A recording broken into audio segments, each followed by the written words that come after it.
Good morning everybody. मैं राजेश कुमार आप सभी का my YouTube channel Rajesh Kumar maths point की ऑनलाइन क्लासेस में स्वागत करता हूं। पिछले वीडियो में हमने सदिश गुणनफल से संबंधित थ्योरी को डिस्कस किया था। आज इससे संबंधित क्वेश्चन को सॉल्व करने जा रहे हैं। फर्स्ट क्वेश्चन है हमारा एक्सरसाइज 10.4 में कि यदि vector A equals to I cap minus 7 J cap plus 7 K cap, ये वेक्टर A की वैल्यू है, और vector B equals to 3 I cap minus 2 J cap plus 2 K cap हो तो vector A cross vector B का परिमाण ज्ञात कीजिए। आइए देखें कैसे सॉल्व करेंगे हम इसको। सॉल्व दिया है vector A equals to I cap minus 7 J cap plus 7 K cap and vector B equals to 3 I cap minus 2 J cap plus 2 K cap. हमें vector A cross vector B का परिमाण निकालना है, find out ज्ञात करना है vector A cross vector B का modulus. इसका परिमाण निकालने से पहले हमें vector A cross vector B की वैल्यू निकालनी होगी। तो vector A cross vector B को हल करना हमने सीख लिया है। सारणिक की सहायता से हल करेंगे। ऊपर आई कैप जे कैप और के कैप होगा पहली पंक्ति। दूसरी पंक्ति में यहाँ जो पहले सदिश आया वो वेक्टर A है, तो इस वेक्टर A के गुणांक होंगे। क्या होंगे वेक्टर A के गुणांक? तो वेक्टर A के गुणांक हम बात करें, आई कैप का गुणांक 1 है, जे कैप का गुणांक -7 और के कैप का गुणांक कितना है? 7। तीसरी जो पंक्ति है उसमें दूसरे सदिश के गुणांक होंगे। यहाँ दूसरा सदिश B वेक्टर है जिसके गुणांक 3, -2 और +2 हैं। अब सारणिक को हल करना हमने सीख लिया है। पहली पंक्ति के चिन्ह होते हैं प्लस माइनस प्लस, तो आई कैप जो है वो प्लस का होगा। हम आई कैप के अनुदिश पंक्ति और स्तंभ को छुपा लेंगे। ये आई कैप के अनुदिश पंक्ति है और ये स्तंभ है, इसको हमने छुपा लिया तो हमारे पास ये बचा। तिरछा गुणा करेंगे, -7 को 2 से गुणा करेंगे -14, फिर माइनस का चिन्ह आता है, फिर -2 को 7 से गुणा करेंगे, -14 माइनस माइनस क्या हो जाएगा? +14। आगे हम बात करें जे कैप के साथ में माइनस का चिन्ह आएगा, माइनस जे कैप। जे कैप के अनुदिश पंक्ति ये रही और स्तंभ ये रहा, इसको हमने छुपाया तो हमारे पास क्या बच गया? 1 7 3 2। तिरछा गुणा करेंगे, 2 को 1 से गुणा करेंगे 2, माइनस का चिन्ह आता है। 3 को 7 से गुणा करेंगे, 3 7 21। फिर के कैप के साथ में प्लस का चिन्ह होगा, के कैप। इसके अनुदिश पंक्ति और स्तंभ को छुपा लिया। -2 को 1 से गुणा करेंगे, -2, फिर माइनस का सिंबल आता है। 3 को -7 से गुणा करेंगे, -21, माइनस माइनस +21। इसको सॉल्व आउट करें, 14 -14 0 आई कैप, 2 -21 -19 और यहाँ भी माइनस, तो क्या हो जाएगा? +19 जे कैप, 21 -2 19 +19 के कैप। बेटा जी हमने ये जो वैल्यू निकाली है वो vector A cross vector B की वैल्यू निकाली है। हमने पढ़ा था कि दो सदिशों के सदिश गुणनफल से सदिश राशि आती है, और आप देख भी रहे हैं ये कैसी राशि बेटा? सदिश राशि। क्यों? क्योंकि इसमें आई कैप जे कैप और के कैप आ रहे हैं। हमसे क्वेश्चन ये नहीं पूछा गया कि vector A cross vector B ज्ञात कीजिए। हमसे ये पूछा है कि vector A cross vector B का परिमाण ज्ञात कीजिए। तो vector A cross vector B का परिमाण कैसे निकालेंगे अपन? अंडर रूट आई कैप के गुणांक का स्क्वायर, यहाँ आई कैप का गुणांक 0 है, 0 का स्क्वायर प्लस जे कैप के गुणांक का स्क्वायर प्लस के कैप के गुणांक का स्क्वायर। सॉल्व करें अपन। 0 का स्क्वायर तो 0 हो जाएगा, इसको लिखो या ना लिखो आवश्यकता नहीं है, वैसे तो आप लिखना चाहिए लिख सकते हैं। इन दोनों में से मैं 19 का स्क्वायर कॉमन लूं तो अंडर रूट से बाहर आके क्या बन जाएगा? 19 अंडर रूट, ये कॉमन आ गया 1 प्लस ये कॉमन आ गया 1, 1 प्लस 1 कितना हो जाएगा? 19 अंडर रूट 2। बेटा जी हम क्या कैलकुलेट कर रहे हैं? Vector A cross vector B का परिमाण। अब चूंकि परिमाण सदिश की लंबाई होती है तो इसके आगे हम क्या लगाएंगे? इकाई। अब ये क्वेश्चन तो इसने डायरेक्ट पूछ लिया, इस क्वेश्चन को बोर्ड एग्जाम में कैसे कैसे ट्विस्ट करवा सकता है उस पर हम बात कर लें। अभी आपको वेक्टर ए दिया होगा, वेक्टर बी दिया होगा और आपसे कहेगा कि दोनों के लंबवत सदिश ज्ञात कीजिए। दोनों के मतलब कौन से दोनों? वेक्टर ए व वेक्टर बी के लंबवत सदिश ज्ञात कीजिए। तो हमने थ्योरी में डिस्कस किया है बेटा कि वेक्टर ए व वेक्टर बी के लंबवत सदिश कौन सा होता है? लंबवत सदिश की बात कर रहा हूँ मैं, लंबवत मात्रक सदिश की नहीं। तो लंबवत सदिश कौन सा होता है? Vector A cross vector B. तो आपका क्वेश्चन यही सोल्व हो जाएगा। यदि क्वेश्चन कैसे पूछा जाए? Vector A equals to this और vector B equals to this हो तो इनके लंबवत सदिश ज्ञात कीजिए, तो वो vector A cross vector B होगा। क्लियर? दूसरा समझे, ऐसे पूछ सकता आपसे कि यदि दो सदिश वेक्टर ए व वेक्टर बी हो तो इनके लंबवत मात्रक सदिश ज्ञात कीजिए। तो लंबवत मात्रक सदिश हमने डिस्कस किया, कैसे निकालेंगे? लंबवत सदिश में लंबवत सदिश के परिमाण का भाग देके लंबवत सदिश आपने निकाल लिया, उसका परिमाण भी आपने निकाल लिया। एक लाइन और लिख देंगे, वेक्टर ए व वेक्टर बी के लंबवत मात्रक सदिश एन कैप बराबर है vector A cross vector B बट्टा vector A cross vector B का परिमाण। बोर्ड एग्जाम में ज़्यादा बार पूछा गया है क्वेश्चन, समझ गए बात को? 3 नंबर में पूछ लेता है। तीसरा क्या क्वेश्चन बन सकता है? ध्यान दीजिएगा कि यदि वेक्टर ए और वेक्टर बी किसी समांतर चतुर्भुज की संलग्न भुजाएं हैं, इनको क्या कर देगा? समांतर चतुर्भुज की संलग्न भुजाएं हैं। कहेगा आपसे क्या? समांतर चतुर्भुज का क्षेत्रफल ज्ञात कीजिए। ये भी बोर्ड एग्जाम में पूछा है आपसे। तो समांतर चतुर्भुज का क्षेत्रफल क्या होता है? Vector A cross vector B का परिमाण। तो आपको नीचे एक लाइन लिखनी सिर्फ, अतः है समांतर चतुर्भुज का क्षेत्रफल बराबर है 19 अंडर रूट 2। बेटा इकाई नहीं लिखेंगे, क्यों? क्योंकि क्षेत्रफल है तो क्या लिखेंगे? वर्ग इकाई है। चौथा क्वेश्चन कैसे पुटअप कर सकता है? ध्यान दीजिएगा कि यदि वेक्टर ए और वेक्टर बी किसी त्रिभुज की संलग्न भुजाएं हैं, किसी त्रिभुज की आसन भुजाएं हैं, तो त्रिभुज का क्षेत्रफल ज्ञात कीजिए। तो त्रिभुज का क्षेत्रफल आप जानते हैं, ये तो कैलकुलेट करना ही पड़ेगा। क्या होता है? 1/2 vector A cross vector B का परिमाण। तो 1/2 vector A cross vector B का परिमाण आया 19 अंडर रूट 2। सॉल्व कर लेंगे, आगे लिख देंगे वर्ग इकाई। इस प्रकार हम इस पे आधारित क्वेश्चंस को सॉल्व कर सकते हैं। कई बार डायरेक्ट भी पूछ लेता है कि यदि वेक्टर ए बराबर ये हो, वेक्टर बी बराबर ये हो, डायरेक्ट एग्जाम में पूछा हुआ बेटा, तो vector A cross vector B ज्ञात कीजिए। क्या ज्ञात कीजिए?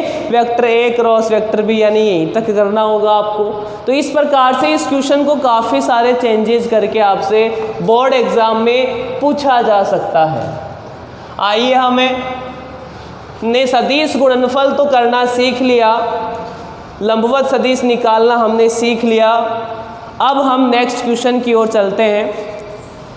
नेक्स्ट क्वेश्चन है हमारा क्वेश्चन नंबर सेकंड, अच्छा क्वेश्चन है। सदिश vector A plus vector B और vector A minus vector B की लंब दिशा का मतलब बेटा लंबवत दिशा है। यहाँ लंब दिशा में मात्रक सदिश, लंब दिशा में मात्रक सदिश ज्ञात कीजिए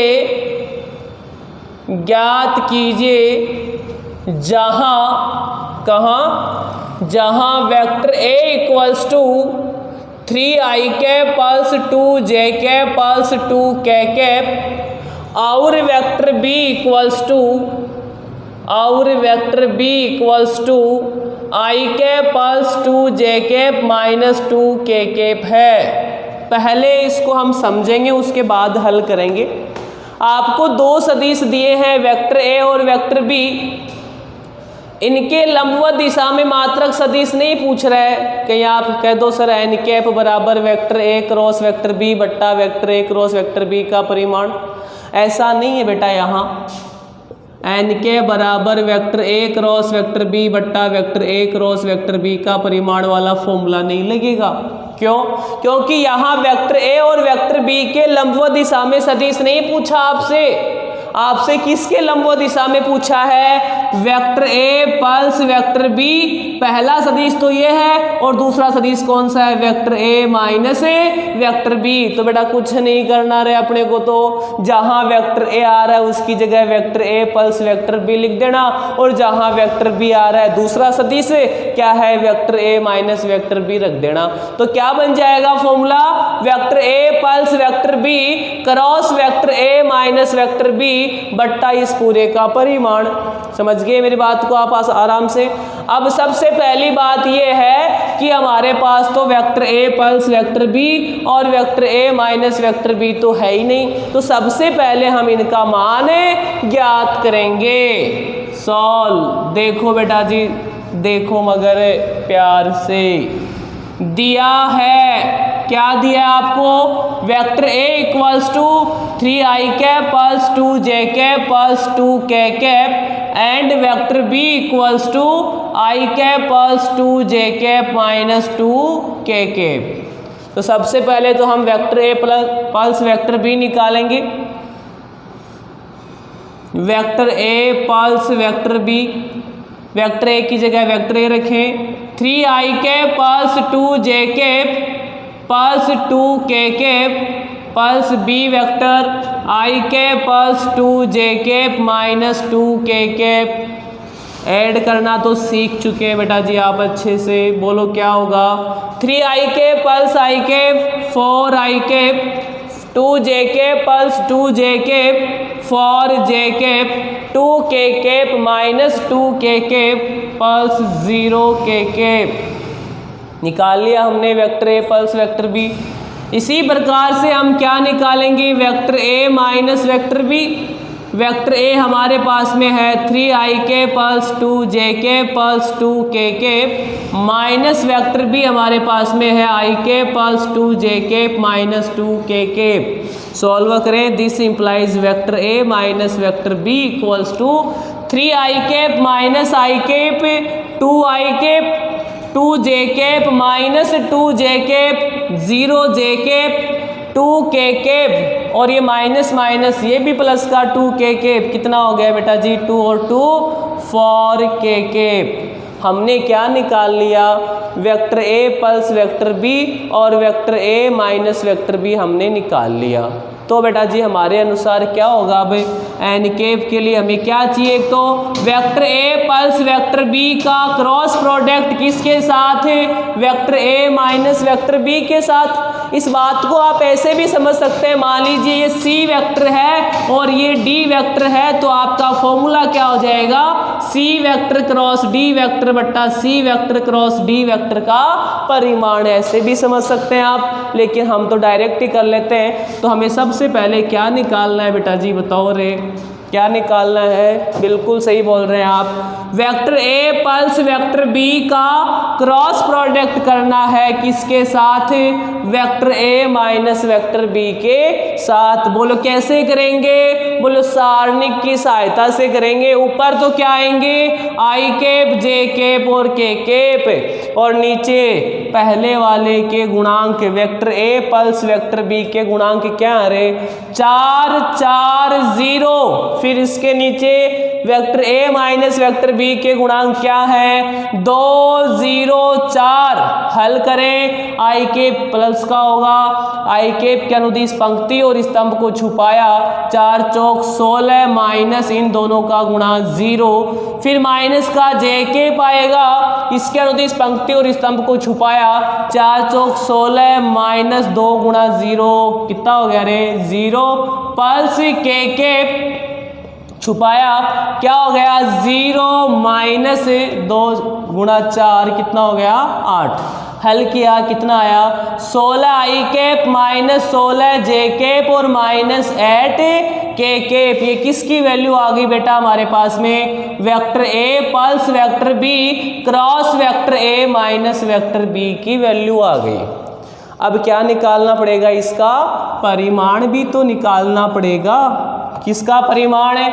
vector A plus vector B cross vector A minus vector B का परिमाण बराबर अंडर रूट आई कैप के गुणांक का स्क्वायर, बोलो 16 का स्क्वायर प्लस जे कैप के गुणांक का स्क्वायर माइनस 16 का स्क्वायर प्लस के कैप के गुणांक का स्क्वायर माइनस 8 का स्क्वायर। सोल्व करें बेटा जी, कितना हो गया? 256 प्लस 256 प्लस 64, 256 256 512 और 64 512 और 64 576 576 का वर्गमूल कितना हो जाएगा? 24। हमने क्या निकाला बेटा? परिमाण।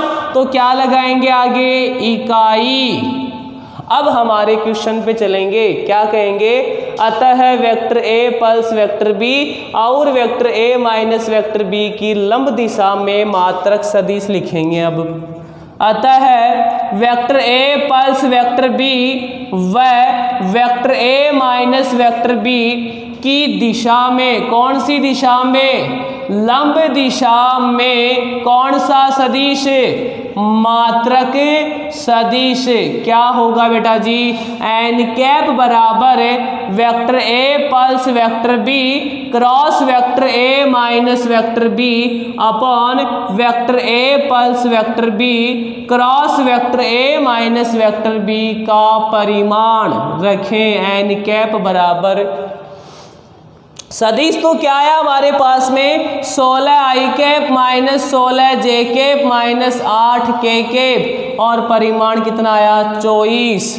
ऊपर बेटा जी सभी से हम बात करें तो अलग अलग करेंगे तो क्या हो जाएगा? ये एन कैप बराबर 16/24 8 से घट रहा है, क्या हो जाएगा? 2/3 आई कैप माइनस 2/3 जे कैप और माइनस 8 24 1/3 के कैप। ये हमारे पास में क्या आ गया? लंबवत दिशा में मात्रक सदिश। अभी मात्रक सदिश है तो इसका परिमाण 1 होना चाहिए ना, तो चेक करो क्या इसका परिमाण 1 ही है? बिल्कुल। अंडर रूट 2/3 का स्क्वायर 4/9 प्लस माइनस 2/3 का स्क्वायर 4/9 प्लस माइनस 1/3 का स्क्वायर 1/9 4/9 प्लस 4/9 प्लस 1/9 4 4 8 1 9/9 कितना हो गया बेटा जी? 1। तो हम इस प्रकार से क्या निकालेंगे? Vector A plus vector B और vector A minus vector B की लंब दिशा में क्या निकाल लेंगे बेटा जी? मात्रक सदिश निकाल लेंगे। उम्मीद आपको समझ में आ गया होगा। अब ये क्वेश्चन ऐसे भी पूछ सकता था, सोचें जरा, कि यदि दो सदिश वेक्टर ए और वेक्टर बी हैं तो इनकी लंब दिशा में मात्रक सदिश ज्ञात कीजिए। तो इनकी लंब दिशा में मात्रक सदिश क्या होगा? वही जो आप सोच रहे थे पहले, vector A cross vector B बट्टा vector A cross vector B का परिमाण। थर्ड क्वेश्चन जो है हमारे पास में, क्वेश्चन नंबर 3, ध्यान दें। यदि एक मात्रक सदिश ए वेक्टर आई कैप के साथ π/3, जे कैप के साथ π/4 व के कैप के साथ एक न्यून कोण थीटा बनाता है तो थीटा का मान ज्ञात कीजिए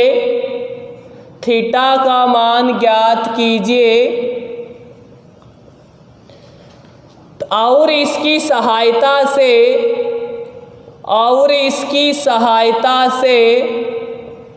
वेक्टर ए के घटक भी ज्ञात कीजिए।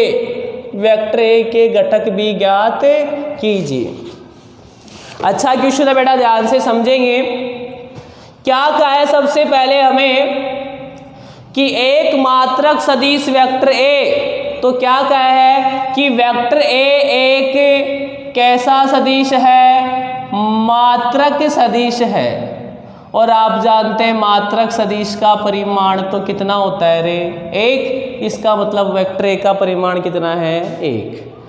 अब ये वेक्टर ए जो है वो आई कैप के साथ π/3, जे कैप के साथ π/4 और के कैप के साथ थीटा कोण बनाता है। हमने थ्योरी में डिस्कस किया था कि सदिश निर्देशीय अक्षों के साथ क्रमशः अल्फा, बीटा व गामा कोण बनाता है। तो बता सकते हो बेटा, यहाँ अल्फा बराबर कितना है? π/3, बीटा बराबर π/4 एंड गामा बराबर कितना है? न्यून कोण थीटा है। तो आपको थीटा का मान पूछा है। तो हमने दिक् कोसाइनों की बात करें तो दिक् कोसाइनों में एक संबंध पढ़ा था, आपको याद है क्या? एज वी नो दैट, जैसा कि हम जानते हैं, क्या जानते हैं? L² pulse M² pulse N² बराबर कितना होता है? 1। L बराबर क्या था बेटा जी? cos alpha. तो L² बराबर क्या हो जाएगा? cos² alpha pulse cos² beta pulse cos² gamma बराबर कितना हो गया? 1। अब अल्फा बीटा गामा का मान रख देंगे अपन।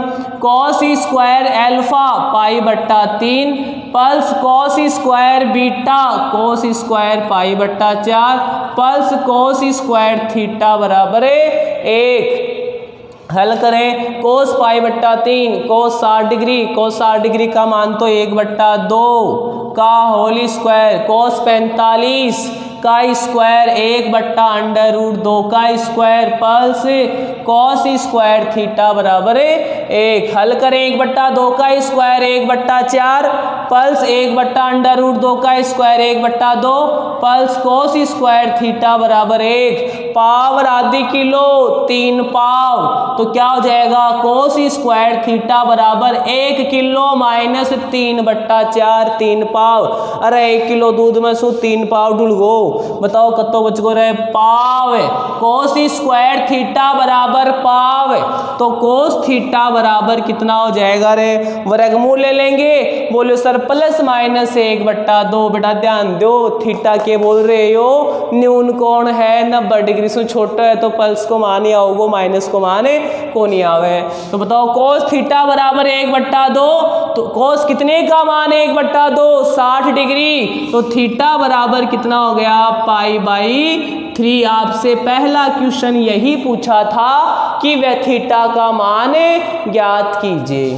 अगला क्वेश्चन है, इसकी सहायता से वेक्टर ए के घटक भी ज्ञात कीजिए। अब इसको थोड़ा सा समझेंगे। पहले तो रफली आप, अगर कोई सदिश मात्रक सदिश होता है यदि कोई सदिश क्या होता है, मात्रक सदिश होता है, तो उसके दिक् अनुपात और दिक् कोसाइन बराबर ही होते हैं। जैसे मैंने मान लिया वेक्टर ए हमारे पास में है, अक्स आई के पल्स वाई जे के पल्स जेड के। इसको रफली समझें एक बार। इसका ये मात्रक सदिश है, इसका मतलब क्या हुआ, इसका परिमाण एक है, इसका परिमाण निकाला under root x square plus y square plus z square, कितना आ गया, एक। हम दिक् कोसाइन कैसे निकालते हैं, एल बराबर ये दिक् अनुपात क्या हो गया, अक्स बट्टा under root x square plus y square plus z square, और इसका मान कितना है, एक। अक्स बट्टा एक कितना हो गया, अक्स। ये अक्स तो क्या है, दिक् अनुपात, और ये एल क्या है, दिक् कोसाइन। तो यदि कोई सदिश मात्रक सदिश होता है तो उसके दिक् अनुपात और दिक् कोसाइन दोनों क्या होते हैं बेटा जी, समान ही होते हैं। तो अगर दिक् अनुपात ABC है और दिक् कोसाइन LMN है तो हम क्या कहेंगे, L बराबर A, M बराबर B, N बराबर C होगा। किसके लिए, सिर्फ मात्रक सदिश के लिए। किसके लिए बेटा जी, मात्रक सदिश के लिए। हम अब सदिश लिख सकते हैं क्या, बोले हाँ सर लिख सकते हैं। वेक्टर ए बराबर हम क्या बोलते हैं, अक्स आई के, वहाँ अक्स क्या है रे, दिक् अनुपात है, उसके संगत दिक् कोसाइन कौन सा होगा, एल, और एल बराबर क्या होता है, कोस एल्फा। तो वेक्टर ए बराबर एल, मैं लिख देता हूं इस बात को भी, चूंकि मात्रक सदिश के दिक् अनुपात व दिक् कोसाइन कैसे होते हैं, समान होते हैं। कौन सा मान, समान होते हैं। अतः वेक्टर ए को आप क्या लिख सकते हो, एल आई के पल्स एम जे के पल्स एन के। इसी प्रकार से हम बात करें, एल तो क्या है हमारे पास में, कॉस एल्फा, क्या है, कॉस एल्फा आई के। एम क्या है, कॉस बीटा, और एन क्या है, कॉस गामा। लिख सकते हैं क्या, बिल्कुल। दिस इंप्लाइज वेक्टर ए बराबर कॉस एल्फा, एल्फा का मान कितना था, π/3, तो कॉस पाई बट्टा 3 आई के प्लस कॉस पाई बट्टा 4 जे के प्लस कॉस थीटा का मान कितना है, π/3 के। मान रख दो बेटा इनके, कॉस 60 डिग्री 1/2 आई के प्लस 1/√2 जे के प्लस 1/2 के। अब आपसे पूछा है वेक्टर ए के घटक बताओ, बता दो रे। अतः है वेक्टर ए के घटक, वेक्टर ए के घटक कुछ नहीं कहा जाए तो अदिश घटक माना जाता है। सदिश घटक के लिए आपको कहेगा सदिश घटक बताओ, और कुछ नहीं कहा तो कौन सा घटक होगा, अदिश घटक बताओ। क्या हो गया, 1/2 कोमा, कौन सी माँ, कोमा 1/√2 कोमा 1/2 आंसर। और थीटा का मान कितना आ गया था, π/3। उम्मीद आपको समझ में आ गया होगा। चलो एक नेक्स्ट छोटा सा क्वेश्चन और है, उसको और डिस्कस कर लेते हैं साथ ही। उम्मीद आपने अगर थ्योरी को अच्छे से लर्न किया है बेटा, तो ये क्वेश्चन आप बिल्कुल हवा में कर रहे होंगे, और होना भी चाहिए। अगर थ्योरी याद नहीं है तो प्लीज़ एक बार उसको रिपीट कर लीजिएगा। नेक्स्ट क्वेश्चन हमारे पास में, फॉर दर्शाइए कि show that vector A minus vector B cross vector A plus vector B is equals to 2 time of vector A cross vector B. दर्शाने का मतलब यहाँ सिद्ध करना ही है। सिद्ध करो कि ये बराबर ये। तो कैसे सिद्ध करेंगे बेटा, सॉल्व देखें, LHS को लेके चलेंगे। क्या है, vector A minus vector B cross vector A plus vector B. Solve करें।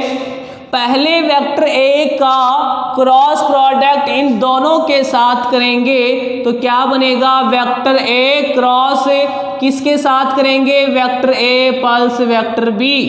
फिर माइनस वेक्टर बी का कौन सा प्रोडक्ट, क्रॉस प्रोडक्ट करेंगे किसके साथ, vector A plus vector B के साथ। क्या बनेगा, हल करें आगे, बोलो vector A cross vector A plus vector A cross vector B minus vector B cross vector A minus vector B cross vector B.